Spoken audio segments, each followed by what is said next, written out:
Fala galera, chegando com as informações importantes do Cruzeiro. Definido o árbitro para o jogo de quinta diante do Palmeiras no Allianz Parque em São Paulo. Ainda tem ingresso para o torcedor do Cruzeiro. Não sei se o Palmeiras colocou uma carga nova, mas tínhamos recebido muita mensagem de que os ingressos estavam esgotados e não estão. Tem ainda bilhete para o torcedor. Os detalhes do treinamento, a preparação do Cruzeiro, renovação de contrato com ótima jogadora do time feminino. Tudo isso você confere a partir de agora. Vamos lá, pessoal. Antes, aquele pedido sempre importante para você deixar o like. É só clicar aí no joinha, você vai curtir o vídeo. Faça a inscrição na sequência, ative o sininho para não perder nenhum conteúdo. O Cruzeiro anunciou hoje a renovação de contrato com a Gabi Soares, meia do time feminino, um nome importante aí do time feminino, renovando o contrato até o final de 2027. O Cruzeiro fez esse anúncio dentro daquele projeto de consolidação do time feminino.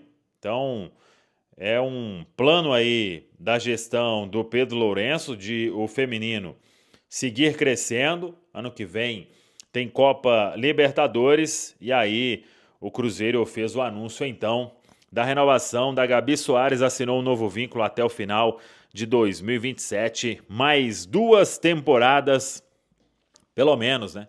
Jogando no time feminino do Cruzeiro. Cruzeiro que segue aí em busca do tricampeonato, de 3 conquistas seguidas do Campeonato Mineiro. O time agora vai enfrentar o Itabirito na semifinal. O Cruzeiro joga no domingo diante da equipe do Palmeiras, 8h30, Allianz Parque, em São Paulo, e ainda tem ingresso para o torcedor do Cruzeiro, hein? ingressospalmeiras.com.br, é só acessar lá que o torcedor vai ter a oportunidade de comprar. É uma carga aí próxima de 2.000 ingressos que o Cruzeiro tem à disposição. Então, mais cedo até a gente tinha falado sobre que os ingressos estavam esgotados porque recebemos muitos relatos de torcedores que não estavam conseguindo comprar, mas aí depois tivemos acesso ao sistema da venda de ingressos e tem lá bilhete à disposição do torcedor do Cruzeiro. Então bora lá, claro, pessoal, importante ficar de olho ali, tomar cuidado, né, pelo que aconteceu em episódio recente aí de violência entre as principais organizadas, as 2 principais organizadas. Claro que a segurança vai ser reforçada, mas importante aí que o torcedor ele evite ali transitar, né, com camisa do Cruzeiro no meio de torcida do Palmeiras para não ter nenhum tipo de problema. A arbitragem para este compromisso foi definida.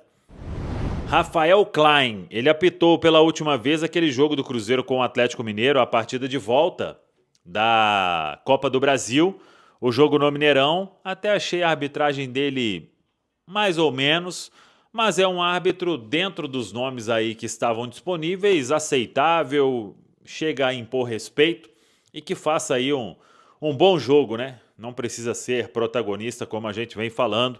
Rafael Klein, então, do Rio Grande do Sul, pelo menos não é o Davi Lacerda, do Espírito Santo. Esse aí vai apitar o jogo do Flamengo diante do Fortaleza no sábado.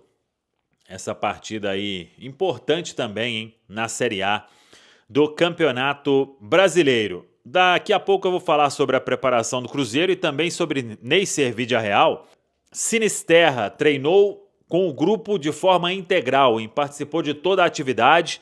Tem ainda sexta e sábado, mas se ele continuar nesta pegada, será relacionado. Importante, galera, estamos falando aqui sobre o Sinisterra, que o Cruzeiro aposta muito no jogador e é importante aqui a gente conscientizar a torcida que é um processo e que não existe mágica também. O Sinisterra ele precisa de muito treino, de fortalecimento muscular, tudo que o Cruzeiro vem oferecendo ao atleta. E as informações que a gente tem é que o jogador ele precisa de estar muito bem, confiante, para fazer os movimentos que são característicos do jogo dele. Muita aceleração e desaceleração, né? E para isso a musculatura precisa estar em um nível muito legal. O Sinisterra, ele vai ser trabalhado para ir ganhando essa confiança, mais minutos. Então, tem todo um trabalho específico com o jogador e também no mental para que ele possa suportar as partidas e ir ganhando confiança à medida em que for atuando. É um jogador que o Jardim aposta muito, Joaquim Pinto, a diretoria do Cruzeiro, comissão técnica, de maneira geral, e o Departamento de Saúde e Performance vem trabalhando para que ele fique o mais rápido possível 100%. E todo mundo sabe que mesmo sem estar 100%, ele pode ser muito útil ao Cruzeiro. Então, o Sinisterra não tem nenhum tipo de problema porque ele quer. Quando a gente passa a falar essas coisas, né, o atleta tem muito potencial. Com quem a gente conversa, todo mundo fala sobre a qualidade técnica, que é impressionante. Precisa, claro, de estar bem fisicamente, e o Cruzeiro aposta todas as fichas na recuperação desse jogador. E se não for para ficar muito bem ainda neste ano, é para o ano que vem. Então, o pessoal, tá todo mundo tranquilo e trabalhando muito para deixar o atleta num ponto aí bem legal para ele desempenhar com a camisa do Cruzeiro. Sobre o Neisser Vidiarreal, hoje a gente até publicou lá no nosso centraldatoca.com.br o técnico do Vidiarreal no Sub-20 da Colômbia, ele elogiou muito o jogador, o César Torres, e ele deu a versão que o Vidiarreal, no tempo ali que ele ficou sem jogar, ele teve uma lesão, colocaram o atleta para se recuperar, não com o departamento médico principal do Milionários, esteve ameaçado de perder a Copa do Mundo Sub-20, e aí que ele conversou inclusive com o Vidiarreal, né, porque surgiu aí que ele não se apresentou ao Milionários, e segundo o Vidiarreal, para o técnico dele Sub-20, ele foi para o interior lá da Colômbia para visitar a família, né? E que não falaram quando que era para se apresentar. O técnico defendeu muito, disse que não é um garoto rebelde nem desobediente, pelo contrário, que é um jogador de equipe que tem alegria e que tá aí uma grande revelação, um ótimo nome da safra colombiana, né? Então, saiu em defesa o técnico da seleção da Colômbia Sub-20, César Torres, dando a versão sobre esse acontecimento com Neisser Vidiarreal. Em dezembro, ele estará aí em Belo Horizonte, aí a iniciar a trajetória aqui no Cruzeiro. Meus amigos, fim de semana tem Cruzeiro e Palmeiras, e o Pansieri trouxe há pouco uma expectativa ao aproveitamento do Sinisterra. Nosso produtor Rafa Silveira preparou alguns números dos reforços que chegaram ao Cruzeiro no meio da temporada. Nós temos uma arte para exibir na live também, para a turma acompanhar. Os números estão na tela, para quem está no radinho é a outra, viu, gente? Essa aí nós vamos falar daqui a pouquinho, essa aí do desempenho contra a equipe do G6. Estamos destacando essa aí, Simões. Quanto aos reforços do Cruzeiro e os números até o momento. A turma que chegou no meio do ano, né? Nessa última janela. O Cauã Moraes fez 3 jogos, um total de 172 minutos. Teve momento de titularidade, né? O Rian Guilherme fez um jogo, 11 minutos apenas. O Kenny Arroio, 5 jogos, 228 minutos. Já contribuiu com uma assistência justamente nesta última partida, né? Jogando em casa. O Luiz Sinisterra, 5 jogos, jogou 78 minutos. Fez um gol, né? Contra o Bahia, não? Tem um gol. Na Fonte Nova? Tem um gol, tá faltando na listinha ali. O gol do 1-1, né? Depois o Gabigol fez o gol do chutaço também. Um golaço. A jogadaça do Matheus Pereira, ele pega o rebote. É isso. Números dos reforços do Cruzeiro. Simões, como é que você observa o aproveitamento dos reforços e como eles estão sendo encaixados e que essa turma já mostrou nesse primeiro momento aqui no Cruzeiro? O Cirilo, assim, os dois que carregam a maior expectativa são o Luiz Sinisterra e o Kenny Arroio, né? Até porque criou-se muito aquele cenário de que o problema do Cruzeiro é o lado do campo não cria, o Christian e o Wanderson não são criadores, não tem o drible, não tem a assistência, não tem essa coisa toda. O Arroio realmente mostra muita capacidade, mas eu acho que ele é imaturo taticamente ainda, e é só um garoto, é sub-20, né? E do Sinisterra é muito difícil da gente falar, porque praticamente não jogou, né? O Sinisterra jogou muito pouco, tá? Jogou muito pouco. A impressão que eu tenho é de que o Leonardo Jardim, com esses dois jogadores, ele vai viver o dilema... Sabe aquele dilema, é fresquinho porque vende mais ou vende mais porque é fresquinho? Justamente essa história da recomposição que o Wanderson e o Christian oferecem, ou a ofensividade que o Sinisterra e o Arroio podem dar a esse time do Cruzeiro. Eu acho que ele vai poder trabalhar com essas duas opções, tá? Com essas duas opções, mas a gente pensar no cenário imediato, por exemplo, domingo contra o Palmeiras, no Allianz Parque, eu acho que não joga o Arroio. Eu acho que joga Christian e joga Wanderson.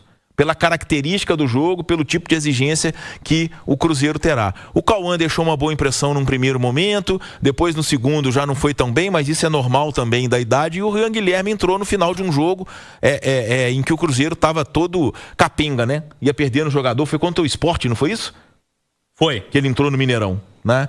Então, quer dizer, eu acho que assim, quem deixou a melhor impressão até agora é o Arroio, realmente é um jogador de muita qualidade, eu acho que vai amadurecer muito nas mãos do Leonardo Jardim, mas eu acho que em determinados momentos o Arroio e o Sinisterra, que são as duas grandes aí esperanças do torcedor do Cruzeiro, jogadores que possam vir a dar criatividade, né, qualidade ao lado de campo do Cruzeiro, eu acho que em determinados momentos eles vão continuar sendo reservas, isso quando estiverem os dois à disposição de Christian e Wanderson, dependendo do desenho do jogo.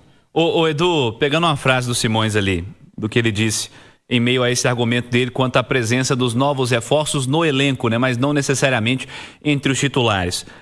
Até o fim do ano, é o Cruzeiro mantendo o que deu certo, ou dessa turma que chegou, em especial os atacantes, você acredita que jogos podem oferecer momentos para que eles sejam titulares?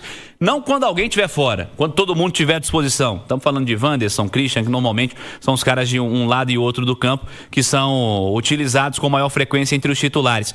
É o que deu certo ficando até o fim do ano, ou você acredita que Arroio e Sinisterra ainda têm potencial e demonstraram para retomar, para tomar a titularidade já nessa temporada? Não, quem chegou com status para tomar titularidade foi Luiz Sinisterra. Esse chegou para disputar a posição, para em determinado momento assumir uma titularidade, só que a parte física não deixou.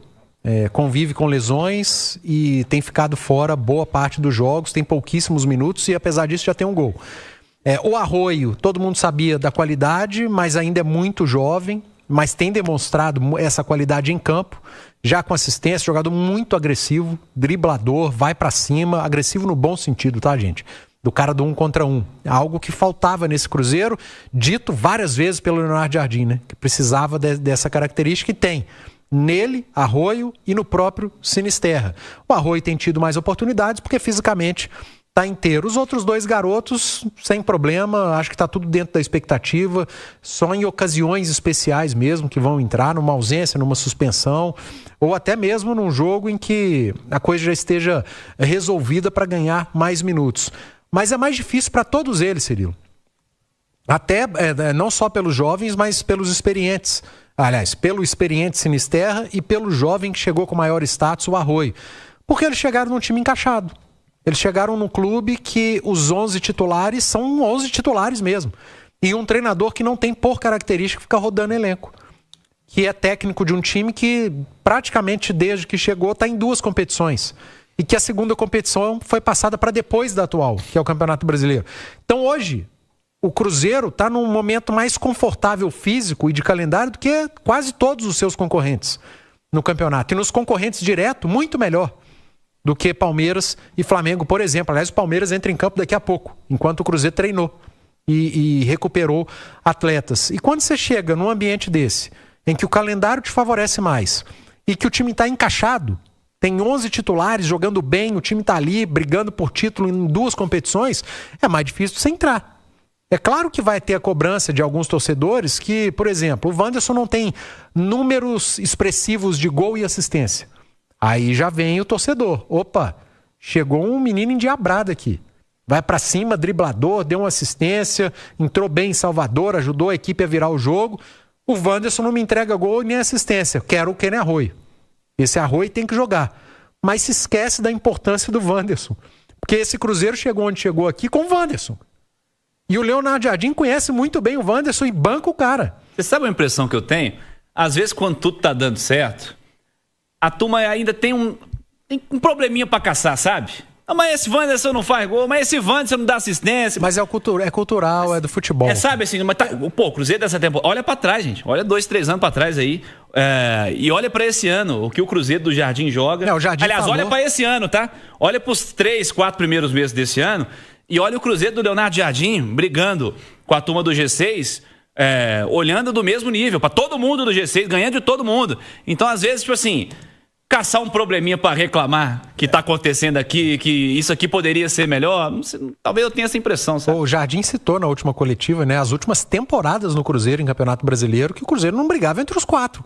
Mesmo nas temporadas vitoriosas de Copa do Brasil com o Mano Menezes, o Cruzeiro não brigava ali entre os 4 no Campeonato Brasileiro, porque focou na Copa do Brasil e meio que largava, né?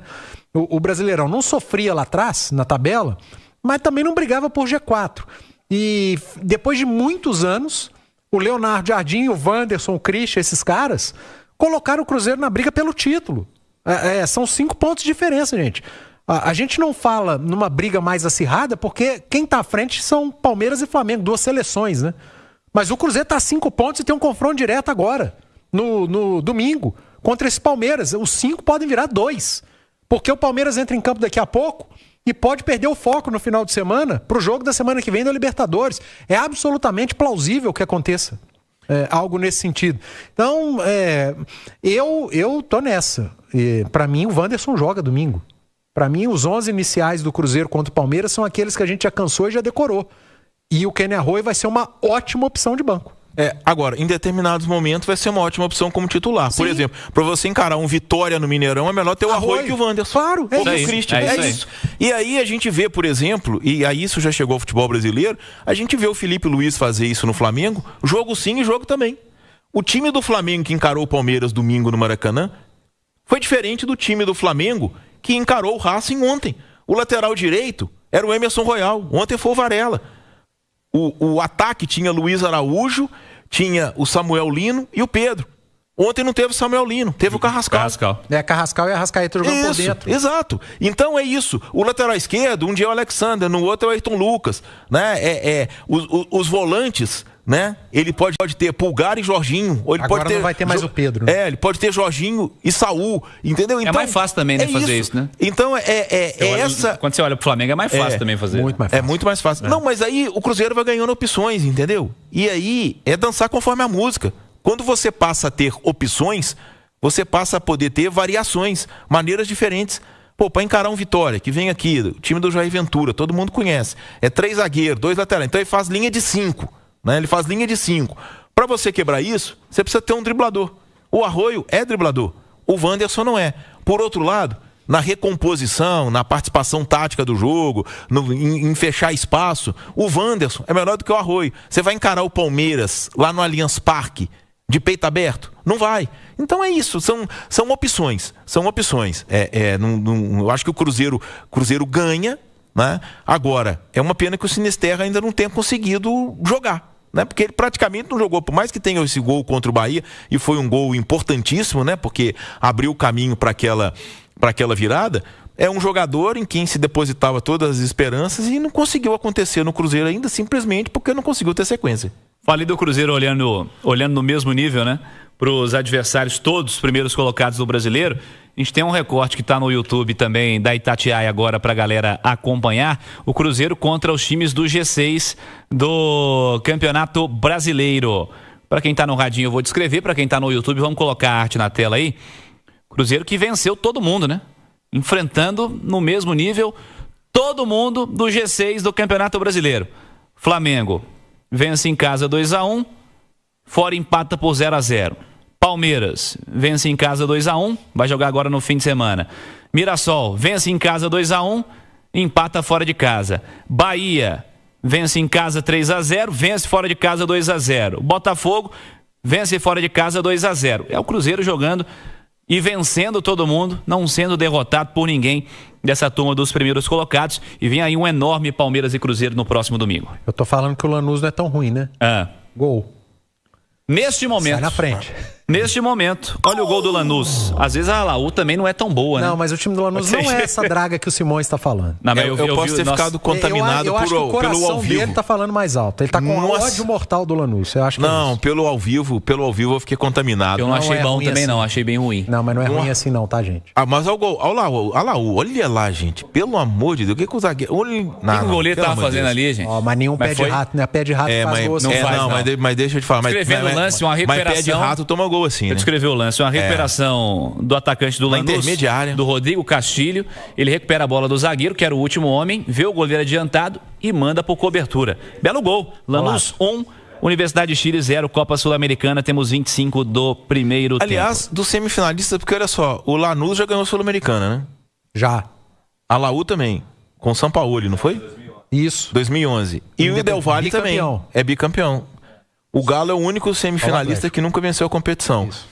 Interessante isso, né? E se vencer... Mas é o único semifinalista que tem Libertadores. Né? Isso, o único semifinalista que tem Libertadores. Acho que a Laú já decidiu a Libertadores, o Lanús já decidiu a Libertadores e nunca conseguiram vencer. O Lanús perdeu pro Grêmio, né? Aliás, o Lanús e Atlético já jogaram 2 finais, né? 2 decisões. Hoje eu conversava com o Eustáquio. Comebol e Recopa. Eu conversava com o Eustáquio. Os títulos internacionais do Atlético são 2 sobre o Olímpia, a Comebol de 92 e a Libertadores de 13, e 2 sobre o Lanús, a Recopa de 14 e a Copa Comebol de 97. Verdade.